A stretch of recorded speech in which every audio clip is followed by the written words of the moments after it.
ፈጣሪ ሁላችንንም ይወደናል አውቃለሁ። ነገር ግን ከፈጠራቸው ሰዎች መካከል በጣም የማይወዳቸው ሰዎች አሉ። እነዛም ሰዎች ፈጣሪ የሰጣቸውን ነገር የማይጠቀሙ ሰዎች ናቸው። ፈጣሪ ሰነፍ ሰው አይወድም። በ3 ዓመታችሁ የመኪና አደጋ ሊያጋጥማችሁ ይችላል። በልጅነታችሁም ከባድ በሽታ አጋጥሟችሁ አሁን ላይ ያላችሁትን ሰው መሆን ላትችሉ ትችሉ ነበር። አሁን ላይ የደረሳችሁበት ደረጃ ምን አይነት እድለኛና በጣም ተአምረኛ የሆነ ህይወት እያሳለፋችሁ እንደሆነ ያሳያል። ነገር ግን ሰዎች ስንባል ያለንን ነገር በጣም አጣጥለን የማየት ችግር አለብን። በዚህች ምድር ላይ ደግሞ አመስጋኝ ካልሆንን ነገሮች እኛ በምንፈልጋቸው መንገዶች አይሄዱልንም። እኔ 4 ጊዜ የኪክ ቦክሲንግ የዓለም ቻምፒዮን ነኝ። ይህንንም ለማሳካት 12 ዓመት በየቀኑ ጂም እየሄድኩ ስሰለጥን ነበር። ስለዚህ ሰዎች መተው እኔ ጋር ይጠይቁኛል፣ ምንድነው የሚያነሳሳ? እና እኔም ይህ በጣም የሞኝ ጥያቄ ይመስለኛል። በእነዛ ጊዜያቶች ሙሉ ስሰለጥን ምናልባት 25 በመቶ የሚሆነው ጊዜ ላይ ብቻ ነው እኔ ተነሳስቼ ስፖርቱን ሰራ የነበረው። በቀሪው ጊዜ ግን መሰልጠንም አልፈልግም፣ ምንም ነገር አልፈልግም።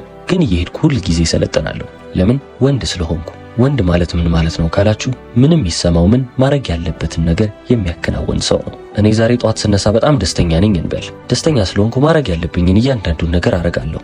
ትሬኒንግ መስራት ካለብኝ እሰራለሁ። ቢዝነሶቼን መመልከት ካለብኝ እመለከታለሁ። መስራት ያለብኝ ተጨማሪ ስራም እያንዳንዱን ነገር አከናውናለሁ። እሺ አሁን ደግሞ እንበልና እኔ በጣም አዝኛለሁ። ምንም ነገር የመስራት ስሜት ላይ አይደለሁም። አሁንም ቢሆን ጧት ተነስቼ ማከናወን ያለብኝን እያንዳንዱ ነገር ልክ ደስተኛ እንደነበረው አንጁቴት አድርጌ አከናውናለሁ። ስላዘንኩ ዛሬ ስራ ስላላለኝ አርፌ ቤቴ ውስጥ ተኛለሁ የሚባል ነገር የለም። ወንድ ልጅ ከሆንክ ማድረግ ያለብህን ነገር ማድረግ በሚሰማ ጊዜ ሳይሆን የምታደርገው ማድረግ ያለብህን ነገር ማድረግ በሚገባህ ጊዜ ላይ ማከናወን ነው። ስሜትህን እያዳመጥክ ነገሮችን ማከናወን የለብህም። የእሳት አደጋ ሰራተኞች እሳት ያለበት ህንጻው ዘለው ሲገቡ ስሜታቸውን ተከትለው አይደለም፣ ማድረግ ያለባቸው ነገር ስለሆነ ብቻ ነው። ልክ እንደዚህ ሁሉ ማድረግ ያለባችሁን ነገር ማድረግ ስላለባችሁ ብቻ መፈጸም አለባችሁ። ያለ ጨለማ ብርሃን የለም፣ ያለ ህመም ደስታ የለም። ይህ እኮ ግልጽ ነው። ሀብታም መሆን ምንም ደስ የሚል ስሜት የለውም። ድሃ እንደነበራችሁ ስታስታውሱት ግን ደስታው በጣም ወደር የለሽ ይሆናል። እኔና ወንድሜ ሀብታም ከሆነን በኋላ ለአንድ ምሽት ምግብ ብቻ $15000 ከፍለን ወጣን። የዛኔ ምሽቱን በጣም ውብ ያደረገው ነገር $15000 መክፈላችን አይደለም። ታስታውሳለህ? የዛን ጊዜ በምንደባደብበት ወቅት ምንም ነገር ሳንበላ ስንተኛ በጣም ርቦን ነበር። አይደለም $15000 20 ፓውንድ ያልነበረን ጊዜ ነበር እያለን የድሮን ታሪክ እየተጨዋወትን ስንቀመጥ ነው። ደስታው እዛ ውስጥ ነው ያለው እንጂ አሁን ላይ ስላላችሁበት ነገር አይደለም። ልክ እንደ መኪና በሉት። አሁን ለምሳሌ ፌራሪ ውስጥ ገብታችሁ ከ0 እስከ 200 ኪሎ ሜትር በሰዓት ድረስ ስትነዱ ያለውን ፍጥነት ከታች ጀምሮ እስከ ላይ ታችኋል። እንበልና ግን በጣም ሀብታም ከሆኑ የአረብ ሀገር ቤተሰቦች ተወለዳችሁ ልበል። ገንዘብ ለእናንተ ምናችሁም አይደለም፣ ምንም አይመስላችሁ። ለምን?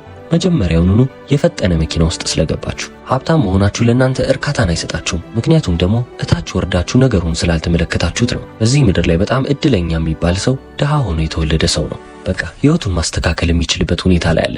ከዚህ በኋላ የሚያገኘው ነገር እንዳለ ለሱ እርካታ ይሰጠዋል ማለት ነው። እንዴት ካላችሁ ደግሞ ከድህነት የሚሻል ነገር እስከሰራ ድረስ ያ ሰውዬ ሁልጊዜም በህይወቱ ይረካል። ሳውዲ ውስጥ ያለ የሀብታም ልጅ ግን ብታመጡና $100 ሚሊዮን ሰጣለሁ ብትሉት ምንም አይመስለውም። ከተወለደበት ደቂቃ ጀምሮ ገንዘብን አይቶ ስላደገ ምንም አይመስለውም። ስለዚህ አሁን ላይ ያላችሁበት የችግር ሁኔታ ለእናንተ ማነሳሻ ሊሆናችሁ ይገባል። ከዚህ በኋላ የምታገኙት ማንኛውም ነገር ለእናንተ ደስታን እንጂ ሀዘንን ይዞባችሁ አይመጣም። እዚህ ዓለም ላይ እናንተ የምትፈልጉትን ነገር እንዳለ ሌላም ሰው እየፈለገው እንደሆነ ማወቅ አለባችሁ። እናንተ እያባረራችሁት ያለውን አንድ ገንዘብ ሌላም ሰው እያባረረው እንደሆነ መዘንጋት የለባችሁም። እናንተ የምትፈልጉትን ህይወት ሌላ ሰው ይፈልገዋል። እናንተ የምትወዷትን ልጅ ሌላም ሰው ይወዳታል። ይቺ ዓለም የውድድር ዓለም ነች። እንዴት መጫወት እንዳለባችሁ ማታውቁ ከሆነ በዚህች ምድር ላይ ተሸናፊ ሆናችሁ መኖራችሁ ነው።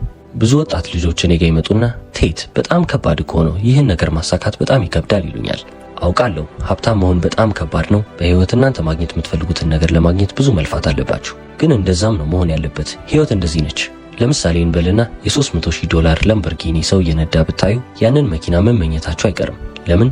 ያንን ማግኘት ከባድ እንደሆነ ስለምታውቁ። ላምበርጊኒ መያዝ በጣም ቀላል ቢሆንማ እዚህ ዓለም ላይ ያሉ ሰዎች እንዳለ ላምበርጊኒ ይነዱ ነበር። ሁሉም ሰው ደግሞ ላምበርጊኒ ከነዳ ላምበርጊኒ ብርቅ የሚባል መኪና አይሆንም ማለት ነው። ስለዚህ ዋጋ ያጣል። ይህም ማለት ምን ማለት ነው? በህይወታችን የሚገኙ በጣም ውብ የሚባሉ ነገሮች ሁሉ ከባድ መስዋዕትነትን ይጠይቃሉ። አንድ ሰው ያንን ላምበርጊኒ ሲነዳ ካያችሁት ለብዙ ዓመታቶች ለፍቶ ያንን ነገር እንዳመጣው ማወቅ አለባችሁ። ዝም ብሎ የሚገኝ ነገር አይደለም። ስለዚህ እዚህ ዓለም ላይ በጣም ጠቃሚ የሚባሉ ነገሮችን ማግኘት ከፈለጋችሁ የሆነ ያህል ከባድ ስራን መስራት አለባችሁ ማለት ነው። የወንድ ልጅ ህይወት ደግሞ በጣም የሚገርም ህይወት ነው። ምን ልበላችሁ፣ በቃ ቪዲዮ ጌም ካራክተር በሉት። አንድ ቪዲዮ ጌም መጫወት ስትጀምሩ እዛ ቪዲዮ ጌም ላይ ያለው ሰውዬ ምንም ገንዘብ የለውም፣ የሰውነት ጥንካሬው ዝቅ ያለ ነው፣ ሁሉም ነገር ከዜሮ ነው የሚጀምረው።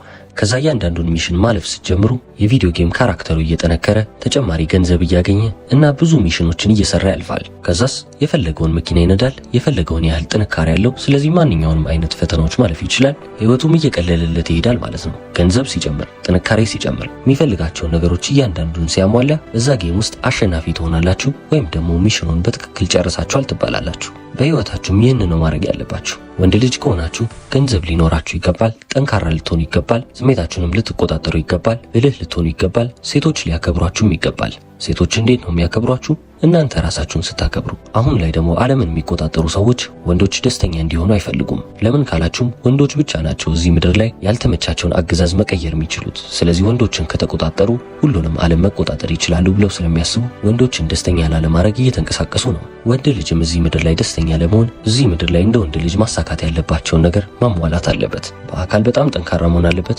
ማልቀስ በተሰማው ጊዜ ማልቀስ የለበትም። ልክ እንደ ወንድ ልጅ ስሜቱን ተቆጣጥሮ ማድረግ ያለበትን ብቻ ማድረግ ያለበት። ብልሃትን መጨመር አለበት። በህይወቱ በእያንዳንዱ ጠርዝ ሙሉ የሆነ ሰው መሆን አለበት ማለት ነው። ይህ ማለት ምን ማለት ነው ካላችሁ ህይወታችሁ ላይ ዋጋ የማይጨምሩ ሰዎችን ማስወገድ አለባችሁ። እናንተ ከማጋ ነው የምትሉት? ራሳችሁንስ የምትከቡት ከምን አይነት ሰው ጋር ነው? እነዛ ሰዎች እናንተ እንድትሻሻሉ ነው የሚፈልጉት ወይስ ዝባዝንኬ ነው የሚያወሩት? ከ10 ከ20 ዓመት በፊት እንደ ማንኛውም ሰው መኖር ብዙ መጥፎ አልነበረም ነበር። በህይወት የምፈልጋቸው ነገር አላገኘሁም፣ በቃ እንዳለው እኖራለሁ ብላችሁ ብትኖሩ ትችሉ ነበር። አሁን ግን በጣም ከብዷል። በህይወት ዘመኔ 87 ፕሮፌሽናል ድብድቦችን አከናውኛለሁ። 87ቱንም ልደባደብ ስገባ ግን በጣም ፈርቼ ነበር። ነገር ግን አደረግኩት። ጥቂት ጊዜ ተሸንፌያለሁ፣ አብዛኛው ጊዜ ደግሞ አሸንፌያለሁ። አሁን ወንድ ልጅ መሆን ማለት ምንም ነገር አለመፍራት ማለት አይደለም። የምትፈሩትን ነገር እየፈራችሁ እንኳን መፈጸም ነው። ያ ነው ጀግንነት። ትክክለኛ ወንድነት ማለት ይህ ነው። በማህበረሰባችን ውስጥ በጣም ደፋር የሚባሉ ወንዶች የሚፈሩትን ነገር የሚፈጽሙ ወንዶች ናቸው እንጂ ምንም ነገር የማይፈጽሙ ወንዶች አይደሉም። ምንም ነገር ባትፈሩማ ምንም ነገር ለእናንተ አይከብድም ማለት እኮ ነው። ነገር ግን እየፈራችሁ ካረጋችሁ ያ ነገር ከብዷችኋል። አንዳንድ ጊዜ ወደ ድብድብ ከመግባቴ በፊት ሁላ ለምንድን ነው ይሄንን ግን እያረኩ ያለሁት ብዬ ራሴን ጠይቃለሁ። ምንም ያህል መደባደብ ባልፈልግ እንኳን ስራዬ ስለነበር ወንድ ስለሆንኩ ማድረግ ያለብኝን ነገር ፈጽሜያለሁ። ይህንን ስል ግን ከተወለድኩበት ደቂቃ ጀምሮ እንዲህ አይነት ሰው ነበርኩ እያልኩ አይደለም። እንደ ወንድ ልጅ ግን እያደግኩ መጣሁ። ልክ እንደ ቪዲዮ ጌም ካራክተር እኔም የራሴን ህይወት በእያንዳንዱ ጎን እያሻሻልኩ መጣሁና አሁን ላይ የማወራችሁ አንዱ ይተውኛለሁ። ይህንን ነገር ማንም